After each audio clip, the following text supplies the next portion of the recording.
John, welcome back to the Wizard, my brother. I am happy to be here, or there, or wherever. We are everywhere, man. Okay, so let's get going. We're going to talk about King Crimson today. So let's start at the top. When did you first come across Crimson? When did you first hear him? 1969. I'm an old guy. So I heard In the Court of the Crimson King when it first came out, and I didn't really know what to make of it, but I connected with it pretty much instantly. And from there, I basically became a pathological fan who, every time there was a new release, I would, check it out. In fact, I got a couple of stories with those. But anyway, so 1969. Okay, I think I first got into Crimson through Triad Radio, which our listeners here in Chicago will know from 1969 through the late 70s, underground radio show.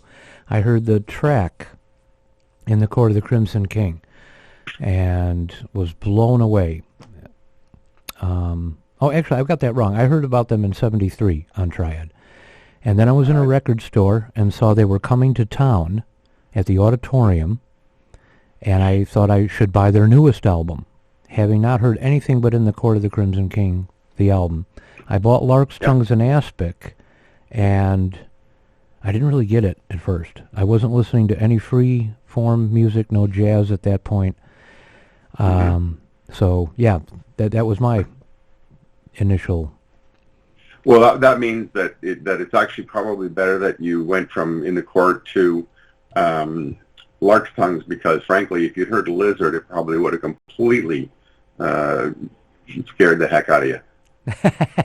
Yeah, one of my favorite... Because of the free jazz, the free jazz elements on that record. I love it now, but yeah, when I did first go back and get Poseidon and Lizard and Islands, at first Lizard was a challenge for me. Now it's probably one of my very favorite albums by them. It is actually my very favorite album, not including some live releases. But, as far as studio recordings go, and especially when Steven Wilson remixed it in 2009, because, he called it the album that Stereo couldn't contain. Yeah.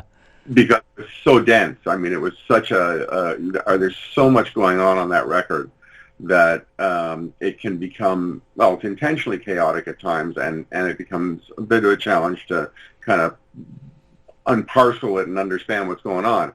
But I connected with it immediately now. Of course, I've been playing guitar, and I've been listening to jazz and everything, so it didn't hit me hard that way. But I actually started that. The first time I heard Lizard was I went to a friend's place with the album, because we were going to check it out before we went out to some place out in the country to hang.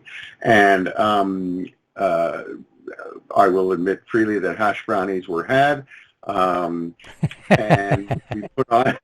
we put on Lizard, and it scared the hell out of me, frankly. Not even so much Circus, although it was pretty nightmare-inducing. But frankly, the song or piece that really makes me, still to this day, feel very creepy is the little ending, Big Top. Yeah, that's a masterpiece, that ending. Yes. With the sped-up Mellotron and everything. Yes. It's so, I don't know, but maybe it's, clown circuses, whatever, but scares the hell out of me to this day, but I still listen to it because I like to be scared. So, to me, Lizard just, it's not that they haven't done anything that's, great, because everything, as far as I'm concerned, that they've done has been innovative, moving forward, and even looking back as they do now, it's somehow always newly minted as if it were written yesterday, which Fripp says, and I kind of agree. But, just for me, Lizard just stands out as kind of the pinnacle of all the things that make Crimson. There's some pretty aggressive rock stuff. There's tremendous playing by like Keith Tippett and some of the other free jazz guys from Britain that were around at the time. Anyway, I babble on, but it's just one of my favorite records. So Me too, man. We just listened to Happy Family, and I really think this new band, I think that would be great live with Jeremy Stacy on piano. I think so too, because actually that's one of the things when I saw them in Toronto, Montreal this year. Unfortunately, they didn't do much from Lizard, which was a little bit disappointing. But when he's doing the kind of Keith Tippett type stuff, which could be very free and angular, but also on the title track of Islands is like just drop dead beautiful. He's the guy in that band who can manage to not copy that stuff, but get the vibe and get the space. Yeah, yeah. So you saw him twice on this last tour, right? In Toronto and where else? Montreal. Okay. You got any stories? Well, I have one story about Toronto, but first, I'll say I've always made a habit since 2014 when I flew to San Francisco on points and stayed with a childhood friend, basically calling him and saying, okay, if I get you press passes and maybe after shows, can I stay at your place for a few days? And he said, of course. So I went. But I realized then that, when at all possible, and of course when Crimson started touring in 2014, one of the things that they were doing that made touring civilized was, one, they weren't playing on travel days, so that whole thing of, you wake up, you travel somewhere, you set up, you play, you get a few hours sleep, you get up the next day, rinse, repeat, is broken. And also they were playing typically 2, even sometimes 3 nights in the same venues. So, when they came to Montreal in 2015, and then, 2015, yeah, I saw them twice at the same venue, one night after the other. And it's just because the repertoire is so big now, well, it was even then, that, if you have any hopes of hearing as much as possible, then you got to see more than one night. So I made, the last 2 times, because they only played one night each in Montreal and Toronto, I had to go to both cities to do it. Toronto was just a funny story that I carry an iPad with me when I cover shows because my writing is so bad, especially even worse in the dark, that if I write stuff down on a notepad as I used to back before these wonderful devices, then if I didn't try and read it within 24 hours, it was gone. And these days, it's pretty much gone as soon as I write it. I just can't read it. So I bring iPads in, and I've never had a problem. But at the Budweiser stage in Toronto, they were asking you to open up your bags. And when they saw the iPad, they said, you can't go in with that. And I said, I'm a journalist. I'm covering the show. And they said, well, where's your media pass? And the thing is, Crimson doesn't give you media passes. They just put tickets at the guest, on the guest list at the box office. So what to do? And I was there with a friend of mine from the States named Michael Inman, who's a big Crimson fan, and he traveled up and came to the show with me. And basically what happened was, both of us started sending emails out to any and all Crimson guys or staff that we knew. And so in my case, that would have been, David Singleton, Jack Chick, Pat Mastelotto. Those are the 3 guys I had emails for. So anyway, I sent them out, and it was kind of like, help, And this was like about 70 minutes before the show. So, it was a really bad time to be asking for someone to help me out. But, I just thought, what the heck? So anyway, the nicest thing, Pat Mastelotto was responded very quickly, and we were trying to figure out how to do it, and basically, after him having to find where I was, which was no small challenge, basically he was on one side of a fence, and I was on the other, so I just passed my iPad through to him. He took it, gave it to the sound guy, and then I had to meet the sound guy when he came up before the show started. But then I had to go and tell, people on the staff there that, this is what's happening, because had they seen me taking notes, they would have confiscated my iPad until the end of the show. This is all part of the band's very, very strict rules about no recording, no photography, and an iPad, of course, can do both.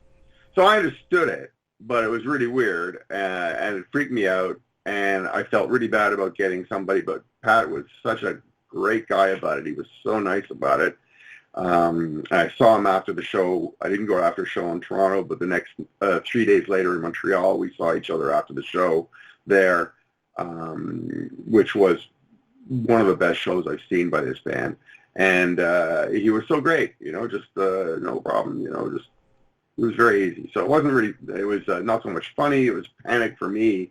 But thanks to Pat and thanks to Michael Inman, who, also did his best to save my bacon, I was able to write about the show. However, it didn't end there.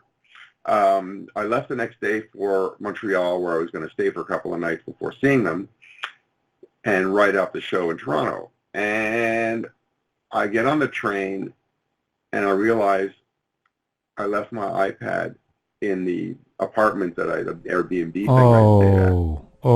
My iPad was in Toronto, and I was on my way to Montreal. And, of course, that train ride was supposed to be 5.5 hours, but ended up being almost 10 because there was something that went on one of the tracks, and we were literally stopped in the middle of nowhere for 4.5 hours. So anyway, I reached out, and it took me about a day, and we finally organized a way to have it sent by courier to Montreal, to the hotel I was staying at. And, the best they could do was have it arrive the morning of the gig, which would have been the 17th of September, and the Toronto show was the 14th. So I thought, okay, I'm good, So it's like I told, it's going to be there by 10:30. So 10:30 arrives, no iPad. I call, I can't remember what courier it is, and they go, it should have been delivered. We can't find it. So I go, okay. So, they say they'll do their best. But they said, if we can't find it today, we can probably deliver it tomorrow. And I said, well, tomorrow I'm going to Ottawa, back home. So anyway, the bottom line is I actually, it worked out okay because my wife's iPad was pretty old. So I had to go to find an Apple store mid-afternoon before the show, buy a new iPad, use their Wi-Fi so that I could download from the cloud all my apps and everything like that, so that I had an iPad I could work with, and the courier jigged it so that the other one would be delivered to Ottawa, and I gave that one to my wife. It was an iPad Pro 10.5 inch, so she was very happy with it. So, it worked out in the end, but it was just, what was supposed to be a very relaxed, go see him in Toronto, have a couple of days off, see him in Montreal, turned out to be like major stress all the way through. Wow, what a hassle. But the shows were so great, in particular Montreal, that it really didn't matter at the end of the day. They were probably, I think, the best show I'd ever seen was in Montreal of this current, since 2014. Yeah, they just keep getting better and better. Saw them twice at the Vic Theater here in 14. Then they didn't come back until 17 when they did the show that got released from the Chicago Theater in 17. Yeah, what a great show. And then saw them just a month or two ago at, it was in September, that's right, at the Auditorium Theater, which is the first place I ever saw them. So that brings me to my next question. First time seeing King Crimson. I first saw them in September with Straub's of 73, and then I saw them the following year in 74, also at the Auditorium Theater at, Robin Trower opened for that one. And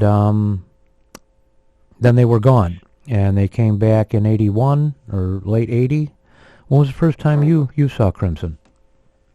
Well, I saw the Islands Band in Montreal at a CJEP. CJEP was like the sort of in between high school and university in the province of Quebec. It was sort of the equivalent of grades 12 and 13 in high school here in Ontario. So that band, but man, your memory's good. I can't remember who the hell opened up for any of these guys, but I saw them in 70. It would have been 70. No, would have been 72, spring of 72. And then I saw them twice, the Lark's Tongues band, not with Jamie Muir, unfortunately, because he never played over here. And then, of course, they were gone till the 80s, and I didn't actually see them again until the day before the two Montreal shows they played, that one was ultimately released in 97 as Absent Lovers. So I got to see, basically the same thing, and it was at an outdoor venue that we used to have that was wonderful and also free. And it was a spectacular show. And then I didn't see him again till I didn't see the Thrack Band. Did you see those guys? Yeah, I saw the double trio in 95. In fact, that was the last time I saw any kind of Crimson until the new one. See, now I missed them because I don't know if they played Montreal, but I somehow missed them. But I did see the double duo in 2000 at a club called Metropolis. And they came back to Montreal one more time in 2000 when they were doing the Tool tour. Who was that again in the double duo? Was it Trey Gunn and Mastel? Yeah, sorry, Trey Gunn, Mastelotto, Blue, and Fripp, of course. Oh, okay, yeah. So anyway, so that was my last time seeing them until the resurgence in 2014. So I can't say that the band I've seen the most in my life, but every time I've seen them, they've been pretty mind-blowing. I mean, the Lark's Tongues band, especially, I think, just in terms of the raw power and sheer volume of the band, because John Wetton was probably the loudest bass player I ever saw. I mean, this was a hockey arena, and I wonder how much of him they were putting through the PA, because, I mean, I think that, without any DIs going to the board, he was so loud, I think he could hear everywhere anyway. Yeah, I really think back then they didn't even mic the bass cabinets like is obvious on the Yes Progeny release. Squire was loud enough in the hall. It's funny. I mentioned earlier I got Lark's Tongues and it didn't quite click. Then I went to go see them, and I hate to admit this, it still didn't quite click. Again, I wasn't really listening to any freeform music yet. Crimson was my first. Funny though, I just before you continue, it's funny because other than part one, I don't really consider that a particularly freeform record. No, I know. I agree. I mean, for me, the pinnacle of sort of the freak stuff was, sort of beginning with Poseidon through Islands. That was them at their freest. I mean, the double duo did a lot of improvs, but they were more sort of electronic and kind of stuff. And they were free, but it was not like jazz oriented. Oh, not at all. Yeah, I was. Yeah. I just wasn't familiar. It was about Songs One that that sort of made you think it was like free jazz at the time. I mean, do you remember what it was? Well, no. The only reason I said that I hadn't started listening to anything like that is just to set up that I wasn't ready for Lark's Tongues and Aspic Part 1. Fair enough. I don't think it's free jazz either. But it still didn't quite click when I saw them. But I came away because it was the first time I had ever seen Bill Bruford. I had never seen him with Yes. I was really blown away by his playing and Wetton's singing and bass playing. Then, I want to say it was within a month or so after the September show at the auditorium, they were on Midnight Special with Wolfman Jack. And then it clicked. Yes, I saw that. They did Lark's Tongues and Aspic Part 2 and Easy Money, and I came away from that broadcast going, darn, I wish I could see them again. I'm really starting to dig this music now. Yeah. But did you see them again? I can't remember. You said yeah. A year later, they were at the Auditorium Theater again, and that was the one with Trower opening for Starless. And you're lucky though. You got to see them like in a hall, like a theater. I mean, for us, it was always we had this place called the Civic Center where we had not the NHL hockey, but the next level down. And that's where most of the rock shows that I saw in the 70s were in Ottawa. And I mean, it was a hockey arena, so the sound was never ideal at that time. I mean, they got better later, but, it was unfortunate because I envy you seeing them in a room where the sound was probably pretty good. Oh, the Auditorium Theater is acoustically renowned throughout the world, and a beautiful theater. Yeah, fantastic. It's funny because back then they didn't call it progressive rock. They called it classical rock or art rock, and it's funny. Nowadays we have the term progressive and all that stuff, but it's funny, back then, like within a couple years, by 76 or so, it's funny, I never lumped King Crimson in with Yes and Genesis and PFM and Renaissance. I lumped them in, if anybody, with more like Henry Cow or... Yeah. Well, I mean, and you bring up a good thing, and I have to say that, if Robert Fripp hears this, he's going to love you for it, because, one of the things he's kind of had to combat for most of his career is the idea that King Crimson is a progressive rock band, especially since the sort of major resurgence in the late 90s that has happened, with the emergence of bands like, Spock's Beard and the Flower Kings and those guys, in the 60s and early 70s, progressive rock meant something different than what it means now. It was a very all-inclusive genre that meant, people who may have been trained in other musical disciplines wanted to play that kind of stuff, but in a rock context. So, you had all kinds of different things coming in. I mean, the large components were jazz and classical, but, more things as well. I mean, Crimson ultimately has, included sort of Gamelan-inspired minimalism and really heavy metal almost. They called it Nuevo metal or Nuevo metal, I think. And, he's battled that for a long, long time, because now progressive rock is a very kind of fixed reductionist definition. I mean, you sort of expect mellotrons and synths and, long extended pieces and all that kind of stuff, Well, it's like... Yeah, I'm sorry. Go ahead, bro. Yeah, no, go ahead. No. I was just going to say, it's like that with every definition. Industrial music used to mean almost ambient, but of a noise sort of bent, like Lustmord or Soviet France and stuff like that. Then all of a sudden, industrial meant it has a beat, and it's Ministry and Nine Inch Nails. Same with ambient music. It used to be Eno's original definition, music you could ignore or listen to. It blended in with the background, especially played at the proper volume, which sometimes would be almost inaudible. And then suddenly in the 90s, ambient meant the Orb with a beat and dance stuff. And I love the Orb, but the thing about these...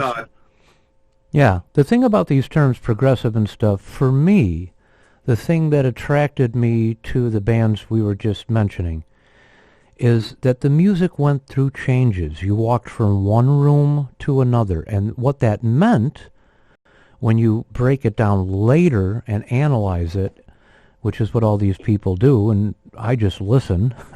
Most of us just listen and take the ride, but if you're going to change mood and mode and genre, well then, just by extension, you're probably changing time signatures. You're probably changing keys. But that became the rule, and it had to be fussy, busy music, and that has nothing to do with it. I mean, in some ways, Uriah Heep and Rare Bird were progressive in my definition. In the day, the emphasis was on the term progressive. So the idea of, in some way, shape, or form, moving music forward. So, like, add to those two guys, artists you just mentioned, Procol Harum was Moody Blues. Well, Moody Blues. I mean, they had some of the elements. They had a mellotron, but I mean, Procol Harum was considered progressive.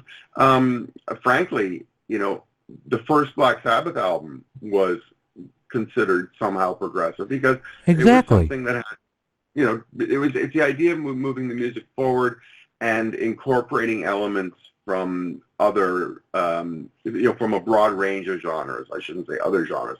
And I mean, I think it's not a lie to say that In the Court of the Crimson King was one of the, not the, but one of the early progressive rock albums, and it set the tone for something that would come later.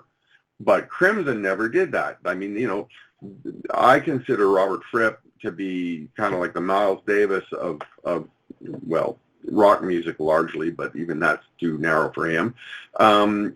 Because like Miles Davis, he has shifted musical gears so many times in his career that, it's sometimes almost impossible to keep up.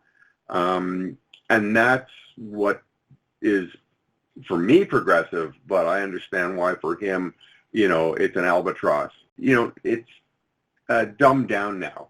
Pop music exactly, is largely, and it's dumbed down. And they're doing it on purpose. People would never be able. They'd never be able to make, unless they really wanted to sell out, really truly sell out. They would have to, do stuff like that to be able to be really popular. Well, I'm convinced that this is coming from a deep place. You want to say deep state? Go ahead. But it's been going on since the 80s, the dumbing down of America in particular, and the world in general.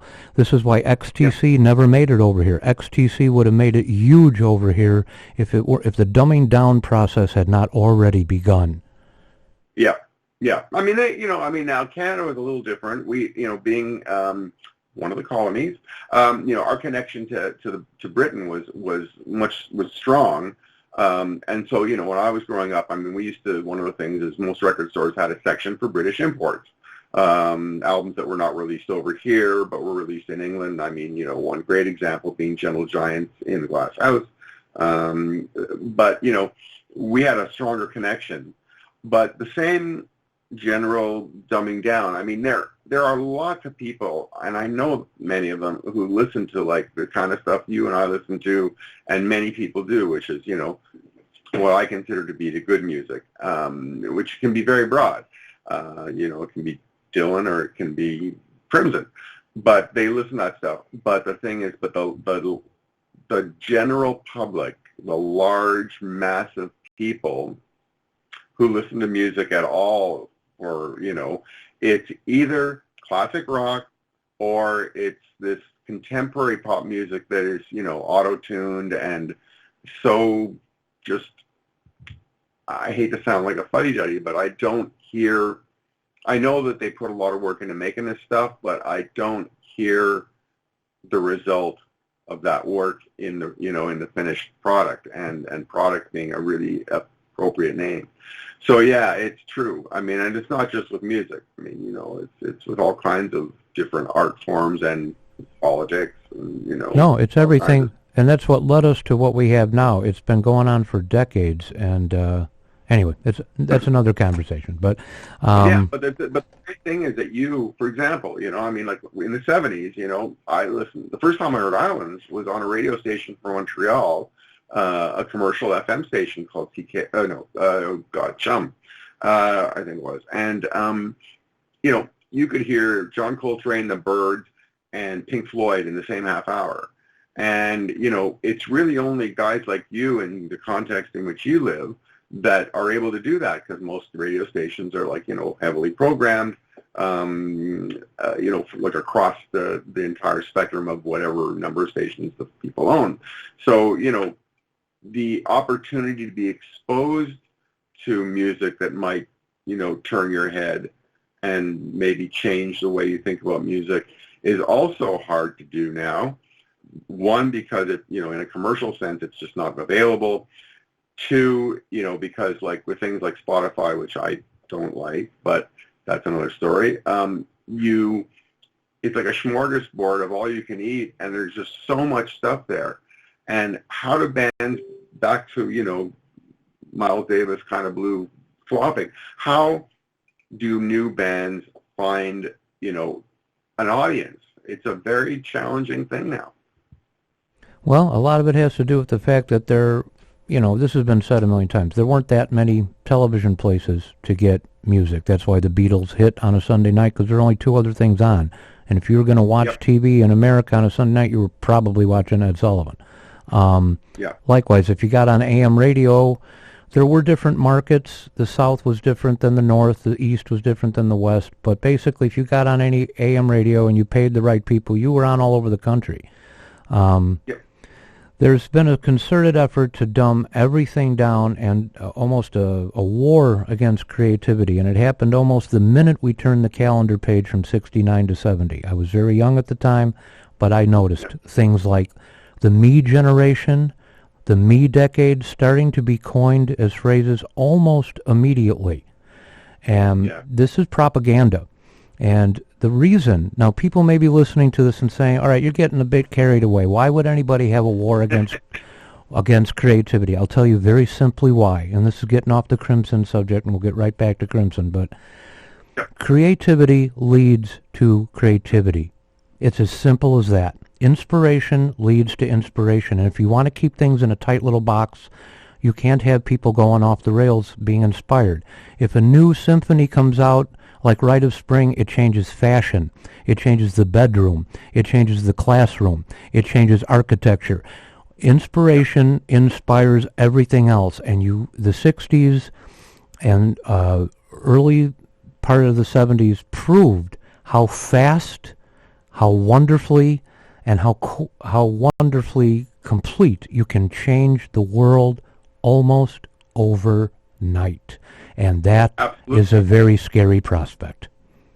It is. And I mean, it is. I mean, King Crimson and the Former Crimson King, I mean, I've written this. It's like, it was a record that literally changed the world. Now, more likely the music world, Robert Tripp asked that question often these days, can music change the world? I think it can. He's not completely committed, but, in the Court of the Crimson King was certainly, if not the world, was certainly a music world-changing thing. And it inspired all kinds of other stuff. And you're absolutely right. I couldn't even articulate it as well as you did. That was really a good way of putting it. Well, thanks, bro. But before we leave that subject, let me just say one more thing to you listeners. Shoot. As soon as I remember what it was. I can't remember, man. I can't remember. I had something good. I had it. It's gone. I know. Let's go back to Crimson then. Let's talk about Crimson. Let's talk about Crimson now, 50 years later. Yeah, let's talk about this idea of reinvention of old material. The music is new no matter when it was written. Yeah. I mean, there are some people who seem to accuse the current Crimson of being like, I'm afraid to say what Yes is doing, which is basically just, they become, well, more than many, a tribute band. I mean, heck, their singers, since John Anderson was given the boot, have been from Yes tribute bands and bands that emulated Yes. So, I mean, it's, Crimson... the bands couldn't be more opposite, those two bands right now, in the way they're conducting their later business. No, because and they play, and Genesis was the same way. Much as I love Genesis, their objective was to recreate the album as best they could the same way every night, which is why when Bill Bruford was brought on as a second drummer for when Phil Collins took the lead spot after Peter Gabriel left, it was actually not a good fit because, Bill didn't want to play the same thing twice. And that's what they wanted from him, So that didn't last all that long. Crimson, the new Crimson, I mean, people think that it's like a repertoire band, but it, and to be fair, there are certain songs where they're more faithful to the original than maybe other stuff. Things that are very sort of formally written, like Epitaph, say, or In the Court of the Crimson King, but even those songs, I mean, the bottom line is the minute you put in 3 or maybe 2 drummers, if one of them is playing keys, and you suddenly have like what I consider to be the equivalent of an orchestral percussion section, everything changes. I mean, everything changes from there. And, then you add the fact that you've got, 2 guitars, you've got multiple reeds, you've got a bass player who plays stick and upright bass, and the possibilities are endless. And so, like, you'll hear a song And, instead of playing a fretted electric bass, like Tony will just play like an upright, and even that's enough to change how the whole thing feels.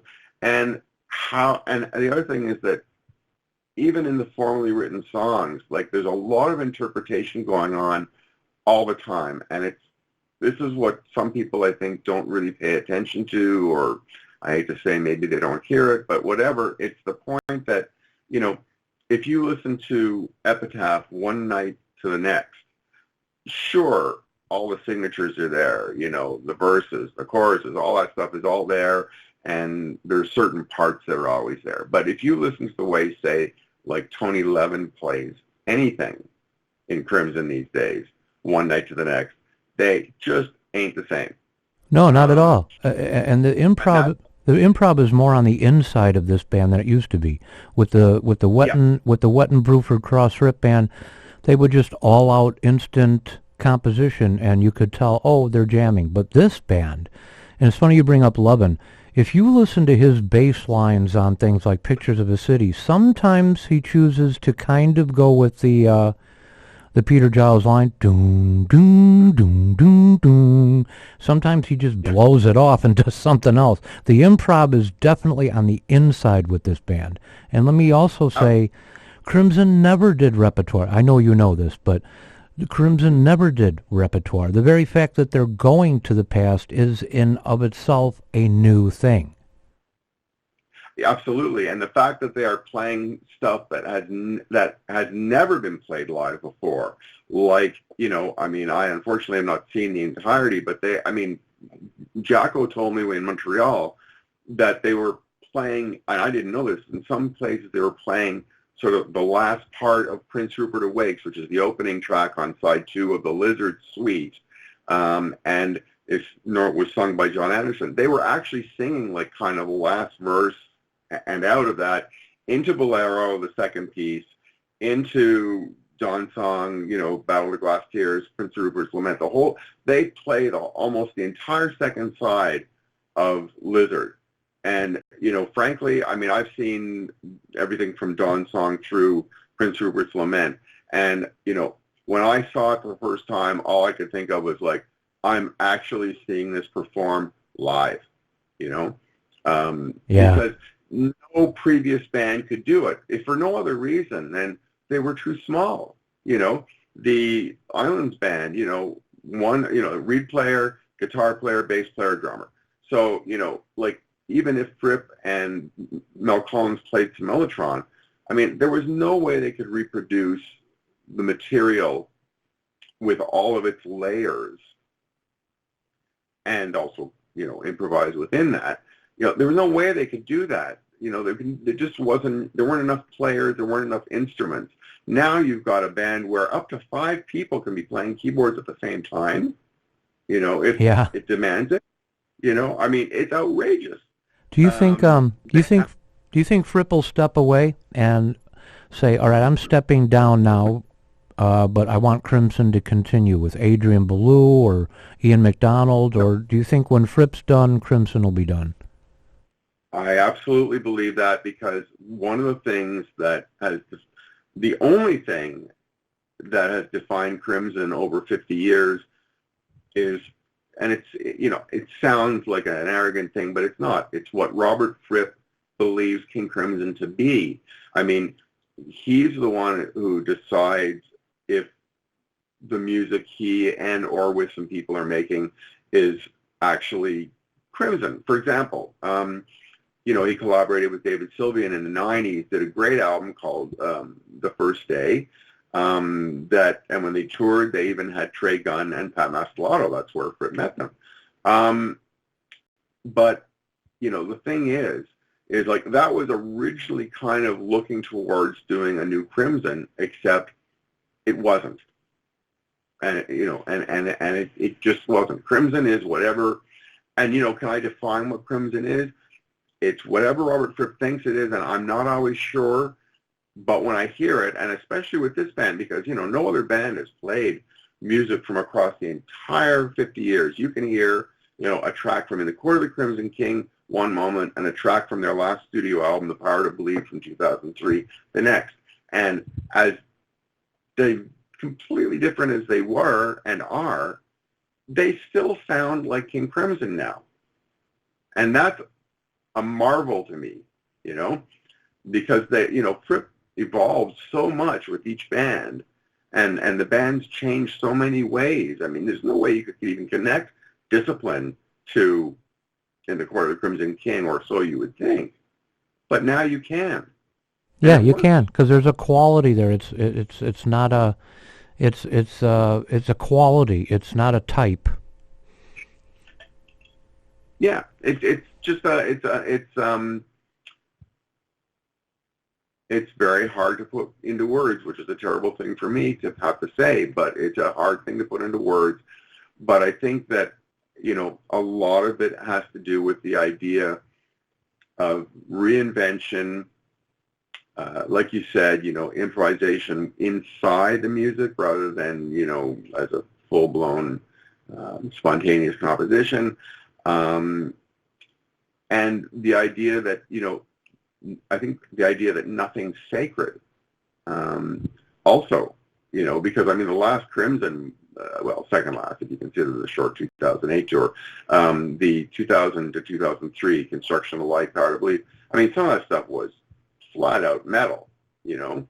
And absolutely, you know, yeah, and you know, and yet there were so many other things happening within that context. You know, I mean, you think about tracks like Level 5 or Lark's Tongues 4, you know, and there's still something very Crimson-esque, but, you know, the new band also, just a moment,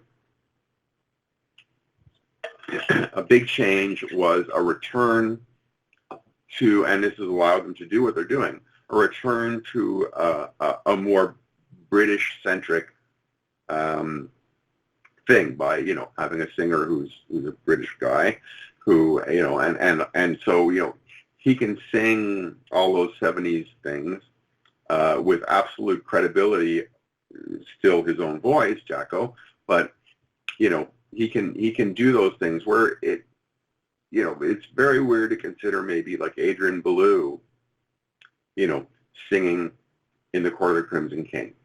Yeah, I'm glad whereas, yeah, I don't think that, yeah. You know, and whereas, you know, Jacko, now, you know, people can say the same thing. Jacko singing Adrian Belew stuff, people complain about what he's done with this in Discipline, where instead of, you know, the sort of just spoken word kind of... it's, you know, respect. For all those of you out there who think that Jocko is mangling Adrian's stuff, it's called respect, okay?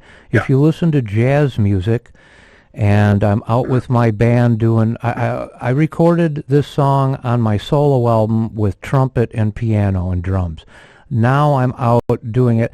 I'm not going to have somebody play a trumpet solo again, out of respect. Give it to the baritone. Give it to a violin. So what they're doing is they're showing respect for Adrian Belew, who obviously was a little, shall we say, sensitive about the use of his vocal material in this new Crimson, and that apparently got worked out between him and Fripp. I think it shows ultimate respect. Yeah, absolutely, because, you know, Jocko said, you know, I mean, like, there was no way I could sing in Discipline or deliver in Discipline the way that Adrian does. It's just, you know, it's just not possible. So instead he wrote a melody, which he doubles on his guitar and which Levin sometimes harmonizes. And, you know, the song... Hey, I wonder if they can recopyright that now, and he can... I wrote a melody, dude. This is... There's room for a new argument between Adrian and the band, although it's nice, though, that Adrian is now considered like the 9th member of Crimson, even though it's, to me anyway, extremely unlikely. Now, I mean, but I never say never to Crimson. You never say that. It's unlikely you'll ever see Adrian with Crimson again, because it just doesn't... He's such a natural-born, charismatic frontman that you can't take your eyes off of. which is completely antithetical to Crimson now, whose shows are, number one, it's the three drummers in the front line, the guitars and everything else are in the back.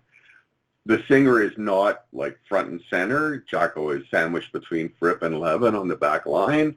There's no front man. Nobody shines and everybody shines. And Adrian, through no fault of his own, it's just who he is.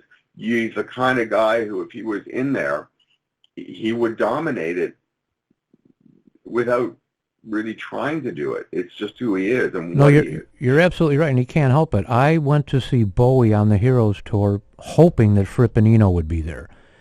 And this guy is there playing the Fripp lines perfectly, but almost stealing the stage from Bowie himself. And that's Adrian. Yeah. He could steal the stage from Zappa. He wasn't trying to. No, it's just his, he's a very, buoyant and ebullient guy, and he just draws your eye. Whereas the current band, actually, if anything, the problem is, the other thing I was going to say about the current band is, like, barring one brief period where they flood the stage in red, there's no light show. It's one sort of, regular room lighting on the stage. So nobody's spotlit at any time, and it's just, there they are playing. There's no lights, no lasers, no any of that kind of stuff. I just watched the re-edited and remixed Pulse from Pink Floyd from the box set that I'm going to be doing, and that's a whole different story, But that's Adrian would not fit in that. He would have to become something other than who he is to be able to fit into this band. I do wonder if Fripp in his mind may have had some 50th anniversary. This is totally my thinking here, folks. This is not based on any knowledge. This is just a fantasy I had. I was wondering if Fripp had some 50-year anniversary, like one-off shows that maybe Lake and Wetton and a couple other people might have come on and sung one or two songs. I wonder if he was thinking of that, and then when a couple of them passed, he just dropped the whole idea. But, when you and I get talking, John, the time goes so fast. Before we... I have one thing to add to that, though, before you go. It's an interesting idea. It's an interesting idea, but I don't think he would do it. And you see this, Pink Floyd, they bring David Bowie on stage, or David Gilmour, rather, to sing Comfortably Numb and things like this. I don't think you'd see that I think Fripp's sort of egalitarian nature about this band is so strong that, unless you are a member of the band and are a part of its, evolution, you can't just come on stage and play with them. Oh, no, that's what I meant. I wondered if he was going to have past Crimsons come on, and like Lake would come on and sing a song in England somewhere, but I'm just wondering if he had that in mind, but then several people died, so, yeah. Yeah, but Ian McDonald's still around, Michael Giles is still around, but it doesn't happen. Neither of them are a lead singer, but, still, I think it's, I think it doesn't match with the sort of premise of the current band. Yeah, I think you're right. You're right, John. Well, listen, man, before we end this up, though, I do want to talk for a little while about Sid Smith's original King Crimson book, and he's got an expanded version coming out, and I think you're going to be doing an article on that, like, real soon, right? It's already written, and it'll be running tomorrow. That's at allaboutjazz.com, folks, where you'll be able to read the review, but you'll also be able to there's a book excerpt. I got permission from Sid and the publisher to publish what is, in fact, a small but complete chapter from the book. And I think if you want me to talk about the book, I'm happy to do that, because please do. I think it represents a number of things. First of all, it's not just, for people who don't know, Sid Smith published this book in 2001, and it was a history of the band that was pretty contemporary. It went right up to the re-release of Construction of Light and the associated live album, Heavy Construction, in 2000. So, the book went right up to where it was at the time. But 20 years have passed, and so, obviously there's a lot more history to be told. But even more importantly, Sid Smith, that book changed his life, because Sid Smith, communicated with Tripp and obviously interviewed him and all this stuff, but initially he communicated with Tripp about the book, and the initial book had a preface. Let me see if I can find it here. Yes, I know where it is. A second. Hang on. It's important, and it doesn't take long to read. But Robert, the beginning of the original book, the preface says, is a bunch of email exchanges between Robert and Sid. And it opens with one from Fripp on 14th of January 2001, and it says, "Dear Sid, you may have realized that you are assembling too much material for one book, and that if you wish to take it seriously, you could become a crim expert, called upon for interviews, commentaries, sleeve notes, articles, etc. You are also in line to write the Crimson Encyclopedia. Why? What is the personal question you're trying to answer?" Okay, so what happened after that is Sid really has become the in-house documentarian of Crimson, all things Crimson, Fripp-related and Crim-related. He's the primary contributor of textual comment on the DGM Live website, that is Crimson's website. He even now co-curates these tour boxes, these 2 CD tour boxes that have been released every year since Crimson started touring again in 2014. So, he's hearing all the archival music that Alex Mundy is finding, live shows that they release as downloads, etc. So Sid Smith has become the guy, I think. I don't think it's hyperbole to say there's nobody in the world better qualified to write a book about King Crimson than him. And he's done it with this one. He hasn't just tacked on material to cover, the ensuing 20 years since the last book. He's completely rewritten it. It's not the same book. It's like, I'm keeping my first copy. I don't know if I'll read it again, but I'm keeping it because they're two different books. They begin differently. He uses different devices. And, 20 years later, as you would hope, he's a way better writer. Not to mention having access to things about Crimson that, even given a lot of access at the time, he just has way more now. So, he's in the position to write this. And what he's also done is he's restructured it. There was, for each album, he's done track-by-track kind of analyses. And they were in line. So, you read a chapter about discipline, and then there'd be track-by-track descriptions. Well, he's now excised all that stuff and put it in, I guess it's not called one, but effectively an appendix. So it doesn't detract from the narrative, the biographical and historical narrative that he's writing. And the book is about twice the length of the original. It's 616 pages, I think. The original was 340-something. And so you've got about 360 pages of history, biography, and a very much more compelling read and entertaining read. Then you have track-by-track analyses. You have a section about what happened to the members who left Crimson. So some have passed, but and then you have an annotated gigography, which is really collecting all the writing that Sid has done at DGM Live for the live show issues that have come from Alex Mundy, and put them in one place. So basically you have all the gigs listed, and wherever they've released a download or hard media, there are Sid's notes. So it really is, in a way, the Crimson Encyclopedia, because it isn't just a biography. It's many things, and it's just better. And the first book was pretty darn good on its own, but Sid has indeed outdone himself with this, and it goes right up to this year. So the book ends in 2019. So,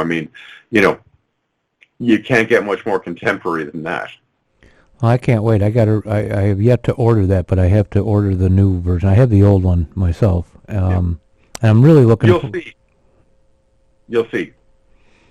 Yeah. Just that he has done such a tremendous job. And I mean, all the information that was in the first book is still in the second book, not necessarily in the same prose, and certainly not necessarily in the same spot.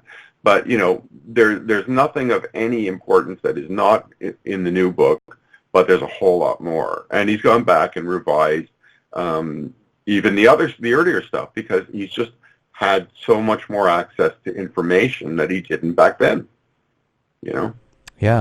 So I can't recommend this book highly enough. There are a number of writers who I have a great deal of respect for, but amongst the higher up ones, Sid is certainly there, along with Anil Prasad, who has this interview site and does the best interviews I've ever seen. Crimson is in very good hands with Sid in terms of documenting it, the band. Yeah, man. In fact, I was just in communication with Anil. I think I'm going to have him on in December talking about the music industry and stuff like that.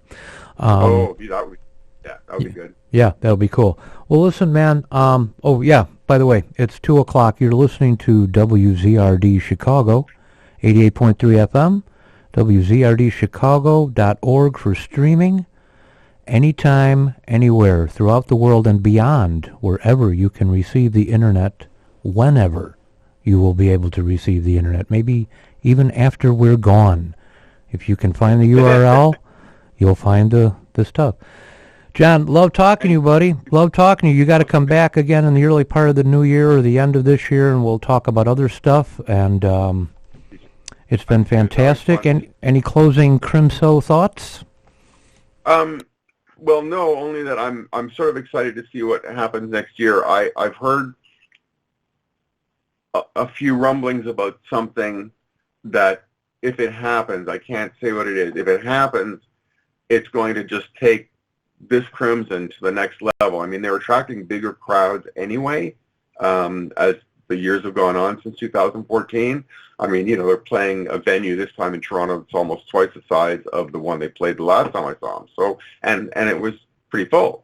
So, there are some rumblings of some things that might happen next year, and if they do, it's going to be pretty special. And on top of that, some of the things that were scheduled for this year's 50th anniversary just couldn't happen because there were just so many things going on. So next year there will be that big In the Court of the Crimson King box that was supposed to come out at the same time as the 3-CD Blu-ray box that just came out. But also that film, which I don't think I can say the name on your radio station, Cosmic No. with at the end. So there's still more to come. And of course, I'm sure there's also going to be more live material from the current band. So, this is far from over, and there is no sign of these guys letting up yet. So let's look forward to what comes. You got it, man. You for having me. Thanks a lot for having me again. It's always fun. All right, man. And just stay on the line for a second, and I'll talk to you in just a moment. For those of you listening at home, we're going to make a transition.